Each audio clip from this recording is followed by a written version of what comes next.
સુરતમાં ST bus ચાલક બાદ હવે શહેરમાં ફરી એકવાર 108 એમ્બ્યુલન્સની બેદરકારીનો મુદ્દો ચર્ચામાં આવ્યો છે।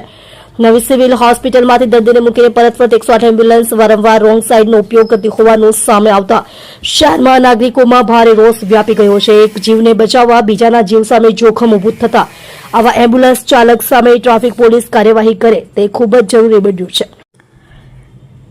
પ્રાથમિક સારવારો માટે બનાવવામાં આવેલી આ સેવા જ્યારે ટ્રાફિક નિયમોનો ખુલ્લેઆમ ભંગ કરતી જોવા મળે ત્યારે માર્ગ અકસ્માતની ભીતિ વધી જાય છે। શહેરવાસીઓનું કહેવું છે કે 108 એક પ્રાથમિકતા ધરાવતું વાહન છે, પરંતુ ઇમરજન્સી સિવાય રોંગ સાઇડનો ઉપયોગ બિલકુલ યોગ્ય નથી। સામાન્ય લોકો રોંગ સાઇડ ચાલે તો પોલીસ તાત્કાલિક દંડ ફટકારે છે, તો પછી 108 માટે અલગ નિયમ કેમ? શું આવા બેફામ એમ્બ્યુલન્સ ચાલક સામે કાર્યવાહી કરવામાં કાનૂનના હાથ ટૂંકા પડે છે? ઘટનાને લઈને લોકોમાં નારાજગી ઊભી થતા હવે પોલીસ તંત્ર અને 108 મેનેજમેન્ટે ઘટનાને ગંભીરતાથી સમજી જરૂરી કાર્યવાહી કરવી જોઈએ એવી પણ માંગ ઉઠી રહી છે।